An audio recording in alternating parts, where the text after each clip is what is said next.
एक ज़माना था कि मेरा नाम भी मस्तूर था। उस ज़माने में खुदा ने दी थी शोहरत की खबर, जो कि अब पूरी हुई बाद अज़ मरूरे रोज़गार। Assalamu alaikum wa rahmatullahi wa barakatuh. A'udhu billahi minash shaitani rajim. Bismillahir rahmanir rahim. Ndugu mpendwa mtazamaji wa MTA Africa, karibu sana katika kipindi hiki kinachohusu maktaba ya Masihi. Katika kipindi kilichopita tulielezea kitabu cha Masihi Maud alayhi salam kinachoitwa Barakatud Dua. Leo karibu tena katika kitabu kingine cha Masihi aliyeahidiwa alayhi salam kinachoitwa Jange Mukaddas. Kwa kweli kitabu hiki kimeeleza mambo mengi ambayo kwako we mtazamaji unahitaji kujielimisha, na tungependa pia baada ya kuelezea baadhi ya muhtasari wa Masihi aliyeahidiwa pia uendelee kujifundisha kwa kusoma kitabu hiki kwa kina. Kwa leo nimeweza kutembelewa na wageni katika studio yetu hii ambao watakaotusaidia kuelewa na ufafanuzi wa kitabu hiki cha Masihi aliyeahidiwa alayhi salatu wasalam. Naam, assalamu alaikum wa rahmatullahi wa barakatuh. Wa alaikum salam wa rahmatullahi wa barakatuh. Karibuni sana wageni wetu wapendwa. Asante sana. Na upande wangu wa kulia vile vile ninaye mwalimu ambaye ni wa Jumuiya ya Islamu ya Ahmadiyya ambaye anaitwa Abdallah Mwaraje Sahib. Karibu sana. Asante sana. Na upande wangu wa kushoto ninaye mwalimu Muhammad Musa Oponyo Sahib. Karibu sana katika mada ya leo. Asante sana bwana mtangazaji. Naam. Na mwalimu Sahib, kwa kweli tunafahamu kwamba Hadhrat Masihi Maud alayhi salam alieleza vitabu vingi na aliviandika vitabu vingi kweli kweli. Na tuelewe na tufahamu kwamba kuna vitabu vitatu vya Hadhrat Masihi Maud alayhi salam ambavyo vinaendana kimaudhui, na leo tunataka tuelezee. Kwa mfano kitabu cha kwanza kinaitwa kitabu cha Hujjatul Islam. Hapa tunapata kwamba katika kitabu hiki tunagundua kwamba Hadhrat Masihi Maud alayhi salam aliweka masharti na makubaliano kati ya Masihi aliyeahidiwa alayhi salam na wamishonari wa Kikristo, akiwa ana huyu Martin Clark akawa ndio msimamizi na kiongozi wa Kristo. Na katika kitabu cha pili ambacho ni kitabu cha Sachai ka Izhar, tunagundua kwamba pia kuna masharti yaliyowekwa na makubaliano na mwaliko kwa maulamaa ambao wamebobea katika nyanja za kielimu ili waweze kujumuika pamoja kwa ajili ya kufanya maombi na Hadhrat Masihi Maud alayhi salam. Na vile vile pia kulikuwa na makubaliano ya kwamba kama huyu Abdallah Atham ataweza kushindwa kuweza kutoa udhibitisho wa maombi yake, basi huyu ataweza kufanya nini? Kusilimu na aingie katika Uislamu.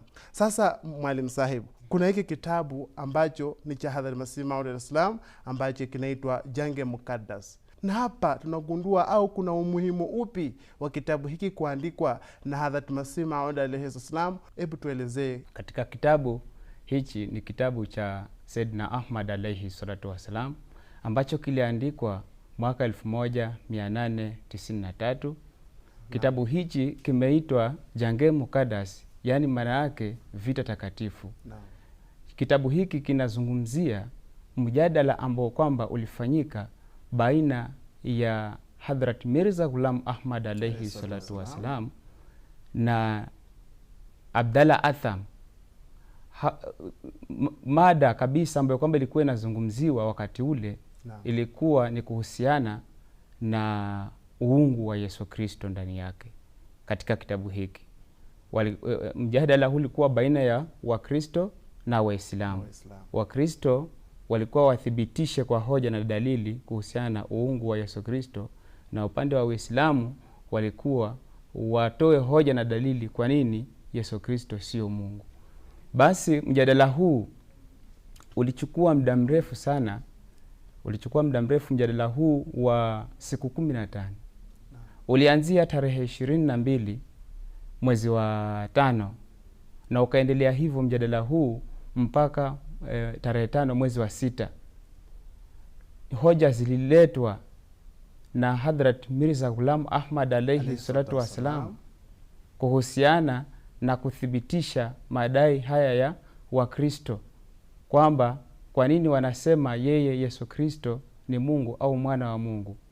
Hadhrat Sayyidina Ahmad alayhi salatu wassalam yeye akatoa hoja zake, na alipewa muda wa lisali moja, akatoa hoja zake zote ambazo kwamba zilikuwa zinakataa uungu wa Yesu Kristo, ambaye kwamba alikuwa ni mpinzani wake Abdallah Atham, na yeye akapewa dakika zake, lakini yeye alitumia dakika kidogo sana, dakika 5 kuthibitisha uungu wa Yesu Kristo. Sasa katika kuthibitisha kwake hakukuwa na hoja yoyote ambayo kwamba ilitoka, kwa sababu Hadhrat Sayyidina Ahmad alayhi salatu wassalam kabla waanze mjadala alitoa masharti mawili. Sharti la kwanza alisema kwamba ni lazima wakati ule wa ule mjadala unaendelea, hoja zote zitoke kwenye vitabu vitakatifu, aidha Qur'ani ama Biblia ama mahali popote pale, lakini kiwe ni kitabu kinachounga mkono dini fulani. Sasa na kipengele cha pili ambacho kwamba kilizungumziwa ama kiliwekwa kama kigezo na Masihi aliyeahidiwa alayhi salatu wasalam ni kwamba kuwe na dalili ama ishara za kiungu ambazo kwamba zinathibitisha imani ile kwamba ni imani ya kweli, aidha imani hiyo ya Kristo ama ya Kiislamu. Sasa katika misingi hii miwili ambayo kwamba iliwekwa na Masihi aliyeahidiwa alayhi salatu wasalam, wale watu wawili ambao kwamba walikuwa wanahudhurisha hoja zao zilikuwa ni ziende sawa na mikakati miwili hii ambayo kwamba imewekwa na Masihi aliyeahidiwa alayhi salatu wasalam. Kiukweli Masihi aliyeahidiwa alayhi salatu wasalam yeye alienda sawa na hizo taratibu ambazo kwamba aliziweka kabla ya kuanza mjadala, lakini Abdallah Atham yeye hakuenda sawa na hizo sheria ambazo kwamba ziliwekwa na Masihi aliyeahidiwa alayhi salatu wasalam. Yaani hakuleta hoja hata moja inayothibitisha uungu wa Yesu Kristo. Sasa majibu yale ambayo kwamba yalitolewa na Masihi aliyeahidiwa alayhi salatu wasalam yalitolewa matoleo 13 kwa muda huo ambao kwamba uliendelea mjadala kwa siku 15. Sasa katika hizo siku 15 kulitolewa matoleo 13 ambayo kwamba yanaelezea kwa kina zaidi kuhusiana na mafundisho sahihi ya dini tukufu ya Kiislamu na kuhusu kupinga uungu wa Yesu Kristo ambao kwamba unaletwa mbele na ndugu zetu wa Kristo. Kwa hivyo Waislamu wengi sana baada ya kusoma haya majarida 13 ya Masihi aliyeahidiwa alayhi salatu wasalam wakaathirika sana na mafundisho ambayo kwamba yalitolewa na Hadhrat Mirza Ghulam Ahmad alayhi salatu wasalam. Waislamu wote wa hiyo sehemu ya India wote waliathirika sana, licha ya kuwa hawakuwa wanajamati, lakini waliathirika sana na mafundisho hayo ya Masihi aliyeahidiwa alayhi salatu wasalam.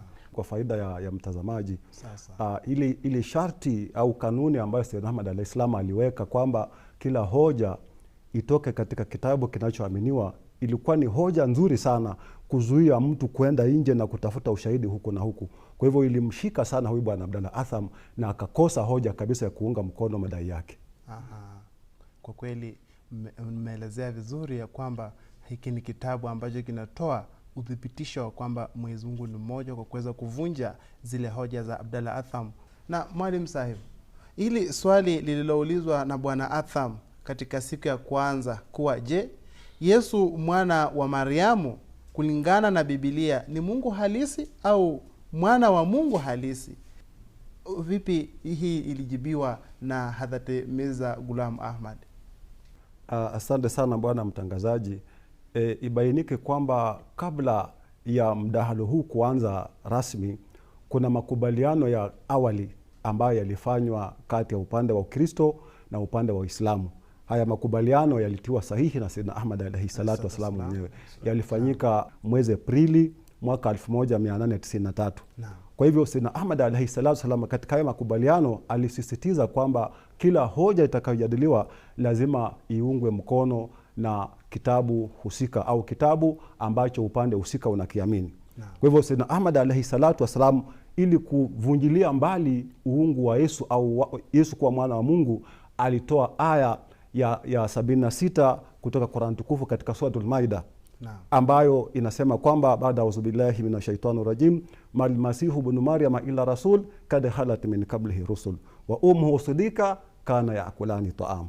Aya hii tafsiri yake inasema kwamba Masihi mwana wa Maryam si ila ni mtume wa Mwenyezi Mungu, na bila shaka wamekwisha pita au fariki mitume kabla yake, na mamake alikuwa ni mwanamke mkweli, na wote wawili walikuwa kila chakula. Kwa hivyo hii ndio aya au ushahidi wa kwanza ambao Sayyidina Ahmad alayhis salam aliweka mbele ya Wakristo kuvunjilia mbali uungu wa Yesu Kristo. Sasa katika hii aya kuna mambo matatu ya kimsingi sana. Jambo la kwanza ni kwamba Isa alayhis salam au Yesu alikuwa ni mtume. Bila amejitokeza katika sehemu ya kwanza ya aya, malimasihu ibn maryama illa rasul kad halat min qablihi rusul, kwamba Yesu alikuwa tu ni mtume na kabla yake wamekwisha pita mitume. Kwa hivyo kwa vile waliotangulia Yesu hawakuwa Mungu, naye hawezi kuwa Mungu, bali wote wako katika ile kitengo ya kuwa mitume. Jambo la pili linalojitokeza katika hii aya, Sayyidina Ahmad alayhis salam anasema kwamba inasema kwamba Yesu na mamake wote wawili walikuwa wakila chakula, na anasema kwamba Mungu hawezi kula chakula. Yesu kula chakula pamoja na mamake inaonyesha kwamba walikuwa ni wanadamu, na kwa vile mamake hakuwa Mungu, pia Yesu hawezi kuwa Mungu, sababu Mungu hana ile tabia ya kula chakula. Ushafahamu? Alafu sehemu ya tatu au hoja ya tatu, aya inaonyesha kwamba hawa wawili Yesu na mamake walikuwa na zile desturi za kibinadamu au zile hulka na tabia za kibinadamu. Kwa mfano, kula chakula. Mtu hula chakula kwa kawaida baada ya kuhisi njaa. Sasa hawa wawili kuhisi njaa na kula chakula ina maana kwamba hawakuwa Mungu, sababu tunajua kwamba Mungu hali chakula wala hahisi njaa, na chakula huliwa na binadamu kwa manufaa ya kujenga ule mwili ili mtu aweze kupata afya nzuri. Lakini Mwenyezi Mungu ni nuru, kama linavyotokeza Qur'an tukufu kwamba inasema kwamba Allahu nuru samawati wal ardh, Mwenyezi Mungu ni nuru ya mbingu na ardhi. Sasa kula chakula kwa Yesu na mamake kunaonyesha kwamba hawa wawili hawakuwa Mungu kabisa. Kwa hivyo Sayyidina Ahmad alayhi salatu wasallam, hii hoja aliweka mbele ambayo ilivunjilia mbali kabisa uungu wa Yesu, ambayo Bwana Abdallah Atham hakuwa na uwezo wa kuibadilisha. Kwa hivyo kwa ufupi ndivyo Sayyidina Ahmad alayhis salam alivyoanza kukata moja baada ya moja hoja za hawa wa Bwana wa Kristo kudhibitisha uungu wa Nabii Isa alayhis salam. Bwana mtangazaji, inaonekana Sayyidina Ahmad alayhi salatu wasalam vigezo alivyoviweka katika huo mjadala vilikuwa vya muhimu sana. Kulingana na aya ambayo kwamba ameitoa Maalim Sahibu, ni aya ambayo kwamba imetoa picha halisia ya alivyo Nabii Isa alayhi salatu wasalam. Mwenyezi Mungu anasema malmasihu ibn maryama illa rasul, si Masihi mwana wa Maryam isipokuwa ni mtume tu. Sasa iweje mtume aletwe mpaka position ya uungu? Huu ni uongo dhahiri. Kwa kweli hiyo ni maelezo mazuri ambayo yanatoa mwanga wa picha halisi ya maelezo za Qur'an tukufu, na kama kulikuwa na yeyote ambaye anadhana potofu kwamba mtume anaweza akawa Mungu kama huyu bwana, kwa kweli kuanzia leo inakatika moja kwa moja. Kuna swali hapa uweze kututolea jibu lake, kwamba kuna jibu gani la Kikristo lililotolewa na Bwana Atham kuhusu kutetea uungu wa Bwana Yesu Kristo alayhi wasallam? Unaweza kutuelezea ili mtazamaji apate faida zaidi? Abdallah Atham alitoa ushahidi wake si kutoka kwenye Biblia wala kutoka kwenye Qur'an tukufu wala kutoka kwenye vitabu vingine vyovyote vile vya dini, lakini ushahidi wake yeye alitoa tu kwa maelezo ya kawaida. Alisema kwamba Nabii Isa ama Yesu Kristo ni dhihirisho la Mungu. Akatoa na mfano wa moto uliowaka kwenye kijiti mbele ya Musa alayhi salatu wasalam, alafu ukatoa sauti ule moto ukasema ya kwamba mimi ni Mungu. Sasa lakini anavyoelezea anasema kwamba moto ule haukuwa Mungu. Sasa akaeleza maelezo ambayo kwamba hata hayaingiliani na akili katika mfano huu ambao kwamba alitoa. Akawa ameweka kama msingi wake wa hoja yake. Ni kama alikuwa anababaika, hajui atashika wapi. Kwenye Biblia hana hoja, na kwenye Qur'an tukufu pia nako hana hoja. Kwanza hata haamini ufunuo wa Qur'an tukufu. Sasa Hadrat Sayyidina Ahmad alayhi salatu wasalam mwanzilishi mtukufu wa jumuiya ya Waislamu wa Ahmadiyya, akamgundua mapema kwamba huyu bwana alikuwa anataka kujenga hoja ya uungu wa Yesu Kristo. Naye akamjibu hoja zake ya kwamba Sayyidina Ahmad alayhi salatu wassalam yeye hakuamini habari ya utatu. Maana habari ya utatu ilikuwa inazungumziwa na huyu Abdallah Atham kuhusiana na utatu wa katika imani yao. Wanasema kuna Mungu Baba, Mungu Mwana na Mungu Roho Mtakatifu.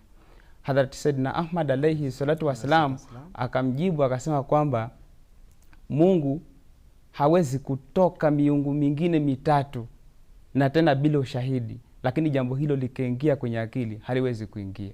Abdallah Atham alitoa kwenye Biblia kuthibitisha uungu wa Yesu Kristo mbele ya Sayyidina Ahmad alayhi wasallam, na nukuu hapa: mimi ni Alfa na Omega, Mungu Mwenyezi, mtoto amezaliwa, ataitwa Mungu Mwenyezi, Baba wa milele.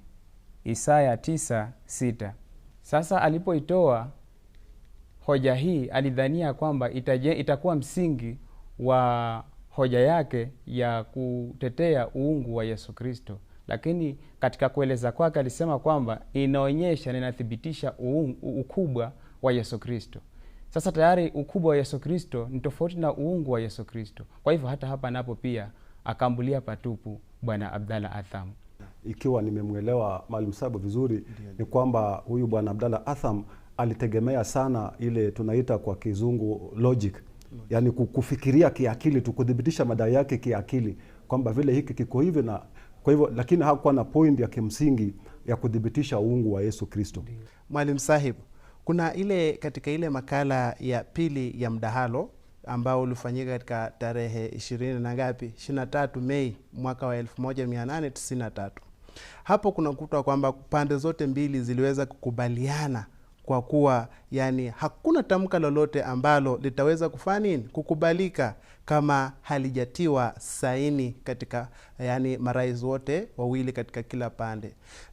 Na vile vile pia tunagundua kwamba katika huu mdahalo wakati uliwekwa ili kuzingatia kipimo cha mzungumziaji katika upande wote mbili. Naam, ningependa kuuliza Mwalimu Sahib, ni kwa nini Hadhrat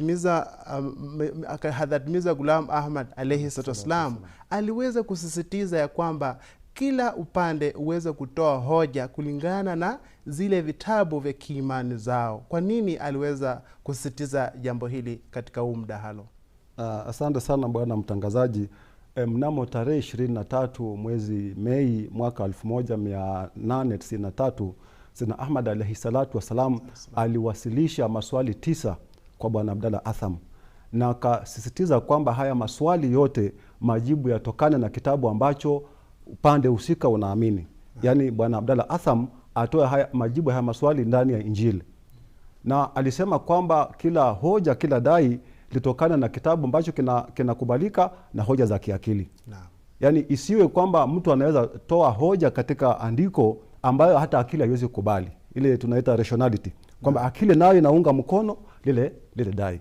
Kwa hivyo Sayyidina Ahmad alayhis salam akasisitiza hivyo, na alisema kwamba kila kitabu ambacho kinadai kwamba ni cha kiungu, yani kimebeba ufunuo, lazima kiwe na uwezo wa kujitetea chenyewe, kiwe na uwezo wa kuunga mkono madai yake yenyewe, wala mtu asitapatape kutoka nje kutaka kutafuta msaada vitabu vingine. Kama unaamini kwamba Yesu ni Mungu, basi thibitisha kutokana na kitabu chako. Kwa hivyo pia alimshutumu bwana Abdallah Atham kutumia ile istikra, ile inductive reasoning ya kulinganisha vitu tu kwa kutumia akili bila ushahidi wa kihistoria au kuungwa mkono na maandiko. Na vile alimshutumu huyu bwana kwa kukataa ushahidi wa Qur'an tukufu ambao ni wa moja kwa moja, na akashindwa kudhibitisha na Injili. Yani unakataa hoja na uwezi kuidhibitisha kutokana na kitabu chako. Kwa hivyo Sayyidina Ahmad alayhis salam alisisitiza kwamba vile ile istikra inaunga mkono kwamba Nabii Adam alayhis salam amezaliwa bila baba. Yani akili inaunga mkono na historia inaunga mkono. Vile vile alitaka kwamba na upande wa Ukristo kwamba Yesu ni Mungu kwa aya moja kwa moja, sio zile aya za msunguko au za kutoa mifano. Kwa hivyo Sayyidina Ahmad alayhi salatu wasalam alisisitiza hili kwamba lazima kila hoja iungwe mkono na kitabu ambacho kila upande unakiamini. Kwa kweli tumeshabainisha kwamba kwa sababu Hadhrat Mirza Ghulam Ahmad alisisitiza ya kwamba lazima upande zote mbili itoe jibu kulingana na kitabu chake alichokiamini huyu bwana au kila mmoja mwenye kutoa hoja zake sawa na imani yake, ili kuepusha kutapatapaa huku na huku kutafuta ya hoja za kuunga mkono. Mwalimu Sahib, nashukuru sana kwa maelezo yako mazuri ambayo kwa kweli yanatoa mwanga kamili wa kuelewa vile Hadhrat Masih Maud Islam ameelezea katika kitabu hiki cha Jange Mukaddas. Nashukuru sana. Na Mwalimu Sahib, ningependa utubainishie kuwa ni jibu gani ambalo alilolitoa huyu bwana Abdallah Atham? Jibu ambalo kwamba alitoa Abdallah Atham kuhusiana na kuunga mkono imani yake kwamba Yesu Kristo ni Mungu. Naam. Kwa nilivyomsoma Abdallah Atham, Naam, yeye alikuwa elimu yake nyingi sana, anategemea logic, anategemea akili sana, anatumia akili sana kando na kutumia vitabu vya dini. Naam. Kama alivyosema Masihi aliyeahidiwa alayhi salatu wasalam. Naam. Kwa hivyo yeye alikuwa anathibitisha uungu wa Yesu Kristo kwa kutumia akili, lakini hana uthibitisho wowote. Hadhrat Saidna Ahmad alayhi salatu wasalam akasema hapingi kutumia akili, pia hapingi kwa sababu ni sehemu ya kibinadamu pia vile vile. Bila kutumia akili hawezi kuishi vizuri. Lakini alisema msingi ni lazima lolote ambalo kwamba limetoka kwenye akili litoke kwenye vitabu vitakatifu ili kutoa mashaka. Saidna Ahmad alayhi salatu wasalam yeye akasema kwamba msingi wa imani ya Abdallah Atham ni utatu. Anasema kwamba kuna Mungu Baba, Mungu Mwana na Mungu Roho Mtakatifu.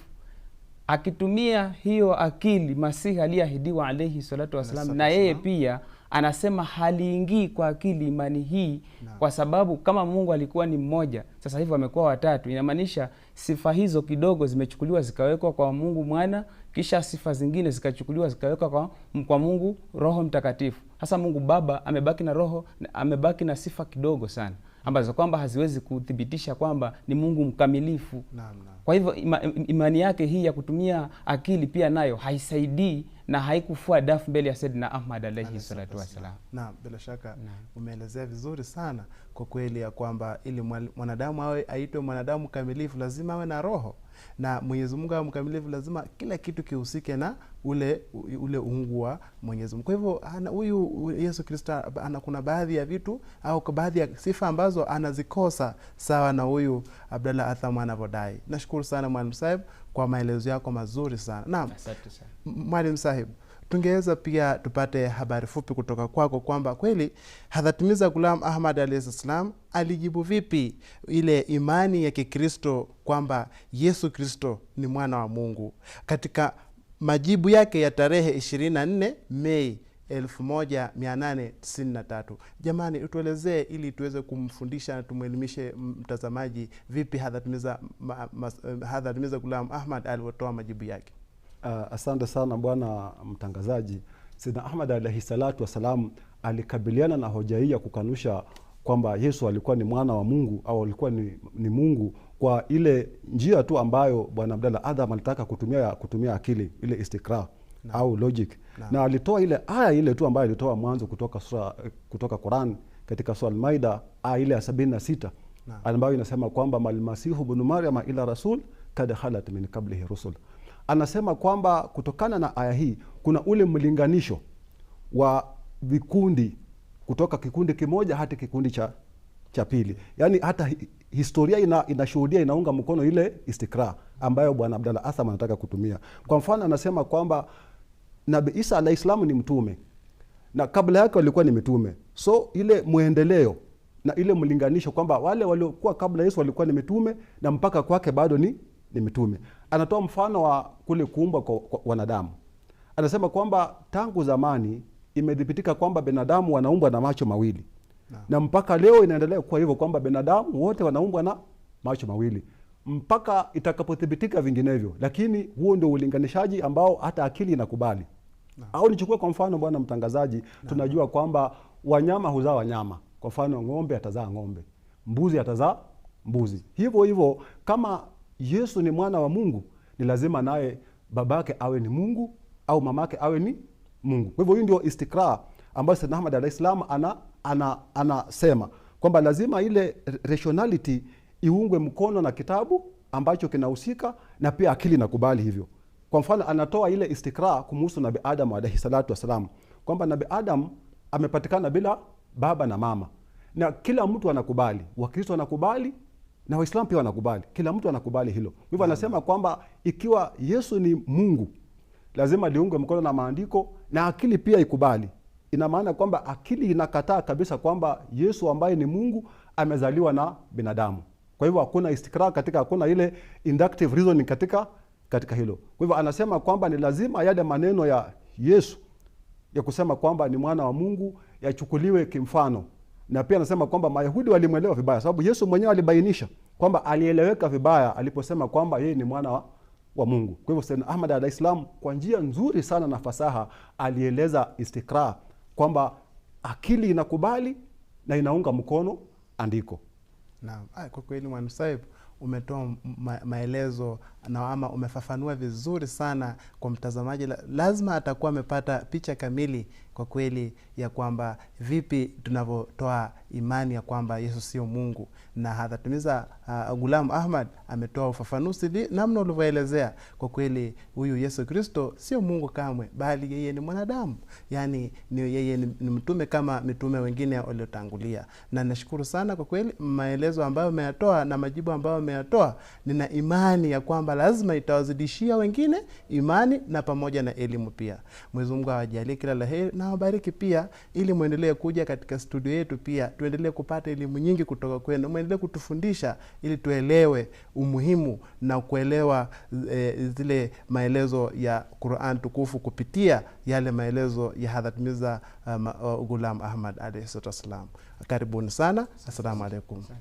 Na ndugu mpendwa mtazamaji wa MTA Africa, ni matumaini kwa kweli umeelimika, umepata elimu ya kina ya Masihi aliahidiwa. Na ni yale tu machache ambayo kwa kweli tumekuelezea dondoo kadhaa cha kitabu hiki cha Hadhrat Mirza Ghulam Ahmad ya Jange Mukaddas. Na ningewasihi sana ama ningekusihi sana wewe mtazamaji wa MTA Africa, ili uweze pia kupata elimu ya kina kwa kuweza kuchukua kitabu hiki na kuweza kukisoma peke yako taratibu, ili uweze kujielimisha na upate vizuri elimu ya Masihi Maud alayhi salam katika kitabu hiki. Asante sana. Mwenyezi Mungu akujalie kila laheri. Assalamu alaikum wa rahmatullahi wa barakatuh.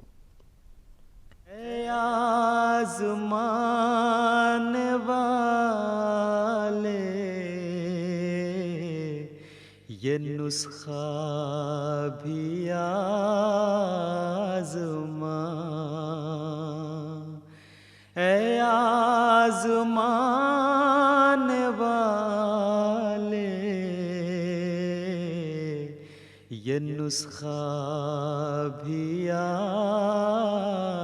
आज़मा।